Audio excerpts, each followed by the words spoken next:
The holographic display flickered with contempt, casting a pale blue light across Dr. Elena Rodriguez's determined face. Around her, the grand hall of the Interstellar Scientific Symposium hummed with a cacophony of alien languages and dismissive laughter. Quantum defense through adaptive resonance is not just possible, it's inevitable, Elena declared, her voice cutting through the derision. Her presentation continued, showing complex mathematical models that suggested a revolutionary approach to quantum warfare defense. The alien delegates, representatives from a dozen advanced civilizations, seemed more interested in their private conversations than in her groundbreaking research. Crystalline beings from the Xeran Confederacy whispered behind translucent appendages. Silicon-based life forms from the Krell Combine projected an aura of technological superiority. Only one person in the massive auditorium listened with genuine interest. Marcus Chen, Elena's longtime research partner and the only human who truly understood the depth of her vision. Dr. Rodriguez interrupted Ambassador Zintok of the Centauri Confederation, his multifaceted eyes glinting with barely concealed contempt. Your proposal defies every established principle of quantum mechanics. Humans consistently overestimate their understanding of advanced scientific concepts. Elena knew this moment well. She had faced such dismissal her entire career. Growing up as the daughter of a Brazilian quantum physicist and a Chilean military strategist, she had learned early that innovation meant challenging everything everyone believed to be true. The most significant discoveries, she responded, her voice steady, have always come from those willing to question established wisdom.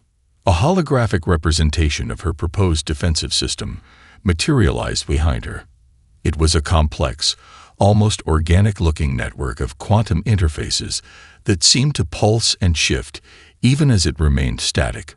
Unlike the rigid, angular designs of alien technologies, Elena's concept looked alive, breathing, adapting, changing. Marcus watched from the side of the stage, his hand subtly pressed against an inconspicuous recording device. If the official channels wouldn't listen, they would ensure someone would. As Elena concluded her presentation, the silence was deafening. Then came the laughter. First a chuckle, then a rising tide of mockery from alien delegates who saw humanity as little more than a recently discovered, barely space-capable species.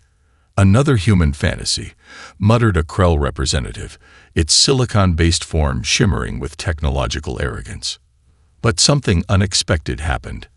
As Elena walked off the stage, her presentation recordings began to circulate through underground communication networks. On mining colonies, deep space research stations, and crowded Earth metropolises, humans began to watch and discuss her radical theory. In a small research station orbiting Europa, a group of engineers studied her models during their night shift. In a Buenos Aires University lecture hall, students debated the implications of her quantum defense concept. On a Mars colony, military strategists saw potential where others saw madness. Marcus caught up with Elena in the conference corridor. "They're not ready to hear what you're saying," he said quietly. Elena's eyes burned with determination. They will be. Unknown to the symposium's attendees, a recording of her presentation was already going viral. Within hours, it would be viewed by millions across human-controlled space, and somewhere in the vast, cold darkness of space, a threat was gathering. A quantum weapon that would soon make her seemingly impossible theory humanity's only hope of survival. The whisper of revolution had begun. The Lumina binary system died in silence.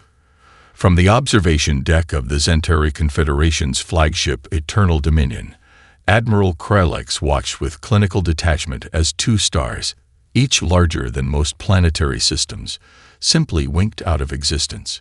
No explosion, no dramatic burst of energy, just an instantaneous, complete nullification of stellar matter. Holographic displays tracked the quantum weapon's progression. Trillions of life forms across multiple planetary bodies ceased to exist in less time than it took to draw a breath. The weapon operated beyond conventional understanding of physics, creating a cascading quantum destabilization that didn't just destroy, It systematically erased matter from the fundamental fabric of space-time. Elena Rodriguez watched the transmission from her research facility on Europa, her hands pressed against the reinforced glass of the observation room. Marcus stood beside her, his usual composure replaced by a look of horror. "It's not just a weapon," Elena whispered, her scientific mind already analyzing the transmission. "It's a complete reconstruction of quantum mechanics." The galactic diplomatic channels erupted into panic. Emergency sessions of the Interstellar Council convened across hundreds of star systems. Species that had spent millennia developing defensive technologies found themselves confronting a weapon that rendered all previous strategic thinking obsolete. The Zentari Confederation chose this moment to make their ultimate statement. Admiral Kralex transmitted a message to all known spacefaring civilizations, a brutal demonstration of technological superiority. "Observe the futility of resistance." The transmission began, the aliens' multi-throated language translated into a dozen communication protocols. The quantum destabilization field represents the pinnacle of existential control. No shield can resist. No technology can counteract. In the transmission's background, data streams showed the complete deconstruction of an entire star system. Not just the planets, not just the stars, but the very quantum framework that defined their existence. It was a murder of reality itself. Elena's grandmother, Dr. Maria Rodriguez, had been a legendary disaster response coordinator. She had taught Elena a fundamental truth. The most innovative solutions come from those society considers outsiders. As the transmission played, Elena saw something no other scientist in the galaxy perceived: a subtle, almost imperceptible fluctuation in the quantum destabilization field. "Marcus," she said, her voice cutting through the ambient noise of the research station, "they've made a mistake." Most would have dismissed her, but Marcus Chen knew Elena Rodriguez. He had worked with her through countless rejected proposals, through years of scientific marginalization. When she saw something, she saw something. The transmission continued. Alien species across the galaxy watched in terror. The Krell Combine's diplomatic channels went silent. The crystalline beings of the Exaran Confederacy ceased their constant communication networks. Even the most technologically advanced civilizations recognized they were witnessing something beyond their comprehension. But Elena was calculating. Her eyes moved across multiple holographic displays, her fingers dancing across quantum computational interfaces. She was tracing the weapon's quantum signature, understanding its fundamental operational principles. "It's not perfect," she muttered. "Nothing is ever perfect." Marcus watched her, recognizing the look of breakthrough that had defined her entire career. The same look she had when she first proposed her adaptive quantum resonance theory. The same theory that had been laughed out of the Interstellar Scientific Symposium. The research station around them hummed with quiet intensity. Europa's icy surface reflected the transmission's cold light. Somewhere in the facility, junior researchers watched the galactic panic in stunned silence. Elena's grandmother had another saying: "Humanity's greatest strength is not our technology, but our ability to see potential where others see only limitations." As the last stellar data from the Lumina binary system faded from the displays, Elena Rodriguez began to sketch her first conceptual designs for a defense against the impossible. The quantum weapon had just made a fundamental error. It had underestimated humanity. And that would prove to be its most critical mistake. United Earth Defense Research Division's emergency assembly looked more like a global cultural festival than a military strategy meeting. Dr. Elena Rodriguez had assembled a team that defied every conventional approach to scientific research. Each member represented not just a different scientific discipline, but an entire philosophical approach to problem solving.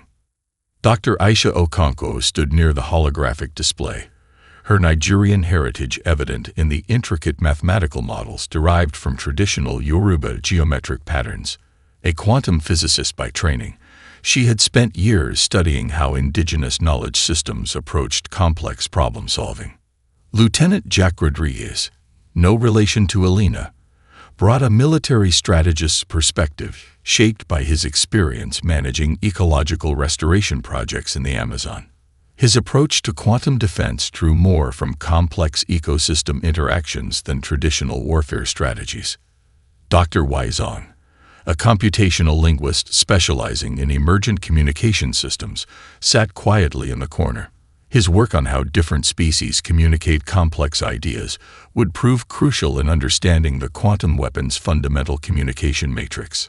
"We're not just building a defense system," Alina announced to the assembled team. "We're creating a living, adaptive response mechanism that challenges everything known about quantum mechanics." The room fell silent. This was more than a military briefing. This was a declaration of human potential. Aisha was the first to speak. "In Yoruba cosmology, we have a concept called eshi, the power to make things happen. Our defense can't just react. It must have the ability to fundamentally alter the quantum landscape." Jack nodded, pulling up holographic models of rainforest ecosystem responses. "Think of it like a forest after a massive disruption. The ecosystem doesn't just defend. It reorganizes, adapts, creates new pathways of survival." Wei's contribution was more subtle. He began mapping communication patterns within the quantum destabilization field, looking for linguistic patterns that might reveal deeper operational principles. United Earth's military leadership watched the interaction with a mixture of fascination and skepticism. This wasn't a traditional research team. This was a cultural exchange disguised as scientific innovation. "The Zentari believe their weapon is perfect," Alina said, her voice steady. "Perfection is a limitation. Rigidity is a weakness." Marcus Chen began organizing the initial computational models, his fingers dancing across holographic interfaces. Each team member contributed not just their expertise, but their entire cultural and personal experience. Dr. Okonkwo's models incorporated mathematical principles from ancient African geometric designs. Lieutenant Rodriguez's strategies drew from ecological restoration techniques. Dr. Zhang's communication analysis looked for patterns that transcended traditional scientific understanding. Alina watched her team with a sense of pride. This wasn't just a research group. This was a testament to human diversity, a mosaic of human potential. "We're going to do something no alien civilization has ever considered," she told them. "We're going to turn our greatest perceived weakness into our ultimate strength." The room buzzed with an energy that went beyond scientific excitement. This was a cultural moment. This was humanity declaring its unique approach to problem solving. Outside the research facility, the first quantum weapon demonstration had left the galaxy in shock. Inside this room, a different kind of revolution was beginning. A revolution of perspective. A revolution of potential. A human revolution. The Adaptive Quantum Nullification Array, AQNA, looked nothing like a weapon of defense. It resembled a living, breathing organism. A complex network of quantum interfaces that pulsed with an almost organic rhythm. Marcus Chen stood back, watching the first full-scale simulation. His breakthrough had come from an unlikely source. Street dancing. The fluid movements he had learned in underground dance battles in Sao Paulo now translated into a revolutionary approach to quantum mechanics. "It's not about blocking," Marcus explained to the team, his fingers tracing holographic dance patterns that mapped directly onto quantum response matrices. "It's about flowing, adapting, responding before the threat even materializes." Dr. Aisha Okonkwo watched the simulation with a critical eye. Her modifications drew from Yoruba mathematical traditions, introducing recursive patterns that seemed to breathe with an internal logic all their own. Where alien technologies were rigid and predictable, the AQNA was alive, constantly shifting, learning, evolving. Each team member had contributed something uniquely human to the design. Lieutenant Jack Rodriguez's ecological restoration techniques meant the system could heal itself, creating new pathways of defense when traditional routes were compromised. Dr. Wei Zhang's linguistic analysis allowed the AQNA to communicate with the quantum destabilization field, understanding its fundamental language. Elena Rodriguez watched the simulation with a mixture of scientific detachment and maternal pride. This wasn't just a defense system. This was humanity's response to an existential threat. The first simulation ran, and failed spectacularly. Quantum interference patterns collapsed. Defense matrices crumbled. The team watched as their months of work seemed to disintegrate in mere milliseconds. But Elena was smiling. "Failure is information," she said, a phrase her grandmother had repeated throughout her childhood. "We're not looking for a perfect defense. We're looking for an impossible defense." The next simulation incorporated the data from the previous failure. And the next. And the next. Each iteration brought them closer to something that defied the fundamental understanding of quantum mechanics. Outside the research facility, the galaxy waited. The Zentari Confederation's quantum weapon had already erased entire star systems. Civilizations were preparing for extinction. Diplomatic channels were silent with terror. Inside the facility, humanity was composing a different story. Marcus's breakthrough came during the 217th simulation. Drawing from his street dancing background, he introduced a concept of quantum choreography, a way of moving through the destabilization field that was less about resistance and more about redirection. "Think of it like a dance," he told the team.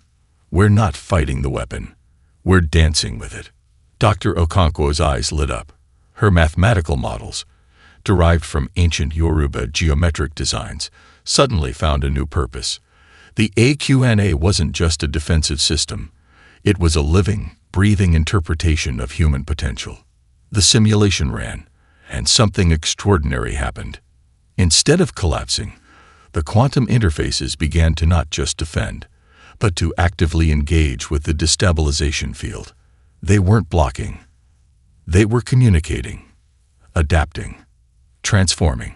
Elena watched the holographic display, her breath catching in her throat.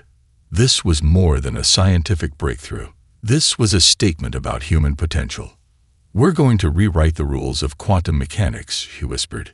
The AQNA pulsed, alive, ready, a testament to human creativity that no alien civilization could have anticipated. The impossible was becoming possible. The first engagement was nothing like anyone expected. The Zentari Confederation launched their quantum weapon with absolute confidence. Admiral Krylix watched from the command deck of the Eternal Dominion, expecting another systematic erasure of existence.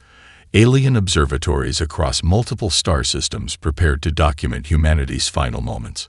Instead, they'd witnessed something unprecedented. The adaptive quantum nullification array didn't just defend, it danced. As the quantum destabilization field approached the designated human defense zone, the AQNA began to move, not with mechanical precision, but with a fluidity that defied every known principle of quantum mechanics. It was less a weapon system, and more a living, breathing entity that understood the language of destruction better than destruction understood itself. Elena Rodriguez commanded from the Europa Research Station, her team watching in a mixture of scientific anticipation and raw human hope. Marcus Chen's quantum choreography became real-time poetry, each movement of the AQNA a deliberate, almost artistic response to the incoming threat. The quantum weapon struck, and found nothing to destroy. Where it expected matter to collapse, it encountered a response system that didn't just resist, it reimagined the very fundamental principles of quantum interaction. The AQNA didn't block the weapon. It conversed with it. It understood its language and then rewrote the conversation. Alien observatories went silent. Admiral Krylix watched in growing horror as the human defense system did something impossible. It wasn't just defending a specific region of space. It was actively engaging with the quantum destabilization field, creating interference patterns that should have been mathematically improbable. Dr. Aisha Okonkwo's recursive mathematical models, drawn from ancient Yoruba geometric principles, manifested in real time. The defense system was creating new quantum pathways faster than the weapon could analyze them. It was learning, adapting, evolving. Lieutenant Jack Rodriguez's ecological restoration techniques became a quantum survival strategy. The AQ&A didn't just defend, it restored. Where the quantum weapon attempted to erase existence, the human system created new potential realities. Dr. Weizhang's linguistic analysis revealed something profound. The quantum weapon wasn't just a technological instrument. It was a communication system. And the AQ&A was becoming fluent in its language. "It's communicating," Wei said, his voice a mixture of scientific excitement and philosophical wonder. "Not just defending. Communicating." The engagement lasted 17 minutes. 17 minutes that would be studied for generations. When it ended, the quantum weapon hadn't been destroyed. It had been redirected, transformed. The very fundamental principles of its operational matrix had been rewritten by a defense system that understood adaptation as an art form. Alien civilizations watched in stunned silence. The Zentari Confederation's most powerful weapon had encountered something it couldn't comprehend: human creativity. Alina looked at her team. They weren't just scientists anymore. They were artists, philosophers, revolutionaries. "We didn't just defend," she said quietly. "We reimagined the rules of existence." Outside, the stars seemed to pulse with a new potential. Humanity had just demonstrated that the most powerful weapon wasn't technology. It was imagination. The Zentari Confederation's response was not technological. It was psychological warfare. They understood, perhaps for the first time, that they were facing an enemy that didn't think like any civilization they had encountered before. The human defense system had done more than resist the quantum weapon. It had engaged with it, understood it, and fundamentally transformed its operational principles. Admiral Kralex convened a secret council of the most advanced minds in the Confederation. Their meeting took place in a quantum-shielded chamber that existed simultaneously in multiple dimensional states, a testament to their technological superiority. But superiority was no longer a guarantee. "Humans are not like other species," the chief strategic analyst reported. Her crystalline form shifted with agitation. "They do not follow logical progression. They create potential where logic suggests impossibility." The Zentari had spent millennia developing technologies based on predictive modeling. Their entire civilization was built on the principle that with enough computational power, any system could be understood, controlled, predicted. Humanity had just proven that prediction was a limitation. Back on Europa, Alina Rodriguez understood the psychological dimension of their conflict better than any military strategist. Her team wasn't just developing a defense system. They were engaging in a fundamental reimagining of conflict. Dr. Weizhang's linguistic analysis revealed something profound. The quantum weapon wasn't just a technological instrument. It was a communication system with its own complex language. A language the AQ&A was learning to speak and then subvert. "They're communicating," Wei said during a team briefing. "Not just defending. Communicating." Marcus Chen's contribution came from an unexpected direction. His background in street dance and complex systems theory meant he saw the conflict as a form of improvisational performance. The AQ&A wasn't a static defense system. It was a living, breathing entity that could anticipate, redirect, and fundamentally transform incoming threats. Lieutenant Jack Rodriguez brought ecological restoration principles into their strategy. "In nature," he explained, "survival isn't about resistance. It's about adaptation, creating new pathways when traditional routes are blocked." Dr. Aisha Okonkwo's mathematical models, derived from Yoruba geometric traditions, introduced recursive patterns that seemed to breathe with an internal logic all their own. Where alien technologies were rigid and predictable, the human approach was fluid, dynamic, alive. The Zentari Confederation began to realize they were facing something beyond conventional understanding. Their quantum weapon had encountered a defense system that didn't just resist, it reimagined the very principles of interaction. Diplomatic channels went silent. Military strategies were rewritten. An entire galactic civilization was being forced to confront a fundamental truth. Technological superiority meant nothing against true creativity. Alina watched the developing situation with a calm born of generations of scientific innovation. Her grandmother had always told her that the most powerful force in the universe was human potential, the ability to see beyond current limitations. "We're not just defending," she told her team. "We're demonstrating a completely different approach to existence." The psychological warfare had begun, and humanity was writing entirely new rules of engagement. The stars themselves seemed to be watching, waiting to see what would happen next. The Interstellar Council convened in a massive quantum-stabilized chamber that existed simultaneously across multiple dimensional planes. Representatives from hundreds of advanced civilizations gathered, their very presence a testament to technological complexity, and they were terrified of humanity. Alina Rodriguez stood at the center of a holographic platform, her presentation less a military briefing and more a philosophical revelation. Behind her, the Adaptive Quantum Nullification Array, AQNA, transformed in real time, a living demonstration of human potential. "We're not just talking about defense," she began, her voice cutting through centuries of established galactic thinking. "We're discussing a fundamental reimagining of existence." The Exaran Confederacy's crystalline representatives shifted uneasily. The Krell Combine's silicon-based diplomats projected an aura of technological skepticism. Yet they listened, truly listened. Marcus Chen stood beside her, his contribution evident in the AQNA's fluid movements. Where alien technologies were rigid and predictable, the human system danced, literally and metaphorically. It adapted. It learned. It transformed. Dr. Aisha Okonkwo's mathematical models, derived from ancient Yoruba geometric principles, revealed something profound. The AQNA wasn't just a defense system.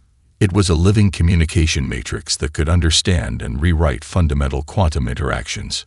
Lieutenant Jack Rodriguez explained their approach through ecological restoration principles. "Survival isn't about resistance," he told the stunned representatives. "It's about creating new pathways when traditional routes are blocked." Dr. Wei Zhang's linguistic analysis took the presentation to another level. The quantum weapon wasn't a technological instrument, it was a communication system. And humanity had learned to speak its language, then completely rewrite its grammar. The Zentari Confederation's representatives watched in growing horror and fascination. Their most advanced weapon had been transformed, not through superior technology, but through a fundamentally different approach to understanding existence. Ambassador Zintok, who had once mocked Alina's initial presentation, now stood in stunned silence. The human team had done more than defend against the quantum weapon. They had engaged with it, understood it, and fundamentally transformed its operational principles. "This isn't just a technological breakthrough," Alina explained. "This is a philosophical statement about the nature of potential." Each team member represented a different approach to problem solving. Aisha's recursive mathematical models, Marcus's quantum choreography, Jack's ecological restoration techniques, Wei's linguistic deconstruction. Together, they represented something more than a research team. They were a living demonstration of human potential. The Interstellar Council began to understand. Technological superiority meant nothing against true creativity. Rigid systems could be transformed by those willing to see beyond current limitations. Alien civilizations that had spent millennia developing predictive technologies now faced a fundamental challenge. Humanity didn't just think outside the box. They didn't even recognize the box existed. As the presentation concluded, something unprecedented happened. Representatives from multiple alien civilizations approached Alina's team, not as potential threats, but as students. They wanted to understand. The paradigm had shifted. Humanity was no longer a minor species to be overlooked. They were the architects of a new understanding of existence. 5 years after the quantum weapon incident, the galaxy looked fundamentally different. Alina Rodriguez stood on the observation deck of the Interstellar Research Collaborative, a facility that didn't exist before humanity's revolutionary demonstration.